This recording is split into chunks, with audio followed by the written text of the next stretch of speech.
एक समय की बात है। एक घना जंगल था। उस जंगल में ढेर सारे पक्षी रहा करते थे। बारिश का मौसम शुरू होने वाला था। सारे पक्षी अपने घर बनाने के लिए सुबह ही लकड़ियां ढूंढने निकल जाया करते थे। सारे पक्षी बहुत परेशान थे क्योंकि उन्हें लकड़ियां नहीं मिल रही थी। मैंने बहुत आराम कर लिया। अब जल्दी से चलकर लकड़ी ढूंढकर जल्दी जल्दी घर बना लेता हूँ, क्योंकि बारिश बहुत जल्द शुरू होने वाली है। नीली चिड़िया भी अपने घोंसले में बैठकर ये सोच रही थी, मेरा घर तो बहुत कमजोर है। मुझे भी लकड़ियां ढूंढकर एक मजबूत घर बना लेना चाहिए। मैं भी चलती हूँ लकड़ियां ढूंढने, नहीं तो जंगल के सारे पक्षी लकड़ियां ढूंढकर खत्म कर देंगे। दूसरी तरफ कालू कौवा भी बहुत देर से लकड़ियां ढूंढ ढूंढ कर थक चुका था। कालू कौवा काफी परेशान था। मन ही मन वो सोच रहा था कि क्या किया जाए। तभी कालू कौवा एक बागीचे में एक पेड़ के नीचे जाकर बैठ जाता है। तभी कालू की नज़र टूनी चिड़िया पर पड़ती है। अरे, ये तो टूनी को भी लकड़ी मिल गए। सारे पक्षियों को लकड़ी मिल जा रही है। मैं इतने दिनों से लकड़ियां ढूंढ रहा हूँ, पर मुझे एक भी लकड़ियां नहीं मिल रही है। अगर ऐसा ही चलता रहा तो मुझे बारिश में बिना घर के रहना पड़ेगा। मुझे अब अपने शातिर दिमाग का इस्तेमाल करना पड़ेगा। तभी कालू कौवा एक शातिर योजना बनाता है। हाँ, मैं ऐसा करता हूँ, टूनी चिड़िया से जाके लकड़ी छीन लेता हूँ। ज़्यादा बोलेगी तो एक आध चोच मार दूंगा। कालू उड़ता हुआ टूनी के पास जाके बैठ जाता है। अरे टूनी, तुम ये क्या कर रही हो? ये लकड़ियाँ मैंने ढूंढ रखी थी, तुम इसे ले जा रही हो। मालूम है ना, चोरी करना पाप है, फिर भी तुम चोरी कर रही हो। टूनी कालू कौवे से कहती है। अरे कालू कौवे, तुम इतना झूठ क्यों बोल रहे हो? ये लकड़ियां मैंने ढूंढी है। तुम झूठ मत बोलो। मुझे मालूम है तुम बहुत शातिर हो। तुम्हें लकड़ियां नहीं मिल रही है, इसलिए तुम मुझे बेवकूफ़ बनाने की कोशिश कर रहे हो। ये लकड़ियां तुम ले जाना चाहते हो।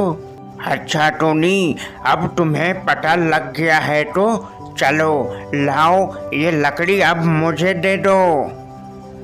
नहीं कालू कौवे, मैं ये लकड़ी तुम्हें कभी नहीं दूंगी। अगर मुझे लकड़ी नहीं दोगी तो मुझे जबरदस्ती भी करने आता है।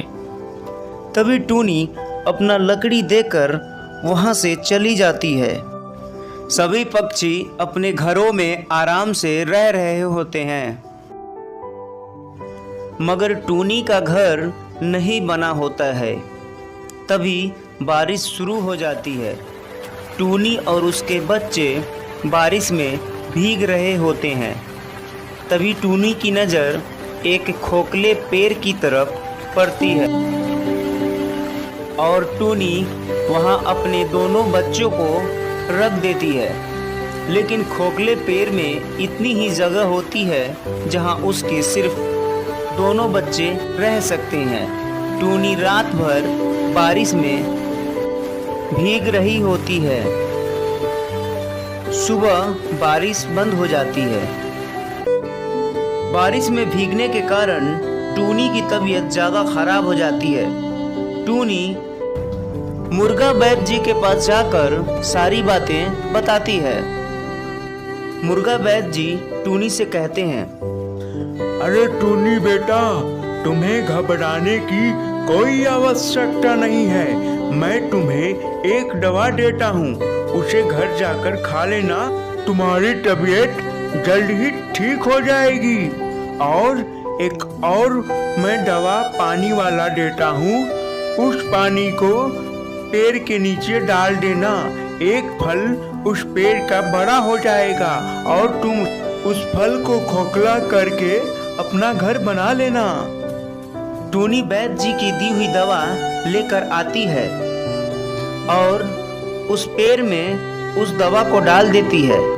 पेड़ का एक फल बड़ा हो जाता है और टूनी उसमें अपना घर बनाकर अपने बच्चों के साथ आराम से रह रही होती है। तेज बारिश और तूफान के कारण सभी पक्षियों का घर हवा में उड़ जाता है और सारे पक्षी टूनी के घर पर ही आ जाते हैं।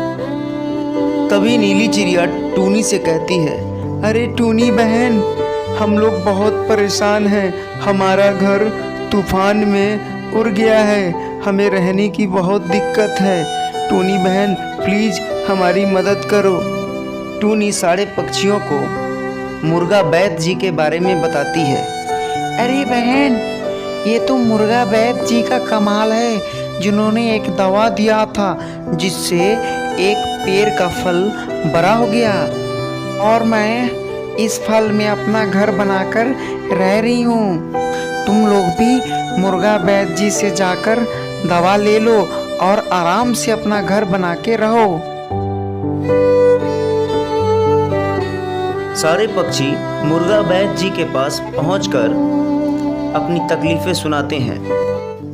ठीक है, हम तुम लोगों की परेशानी को समझ रहे हैं, लेकिन मैं कालू कौवे को ये पानी बिल्कुल नहीं दूंगा, क्योंकि इसने टूनी के साथ बहुत गलत किया है। इसके गलती के कारण टूनी रात भर भीगी और बीमार हो गई। जब ये बारिश में भीगेगा तब इसे समझ में आएगा दूसरों का दर्द क्या होता है। तुम लोग ये पानी लेके जा सकते हो। सभी पक्षी अपना घर बनाकर आराम से रह रहे होते हैं।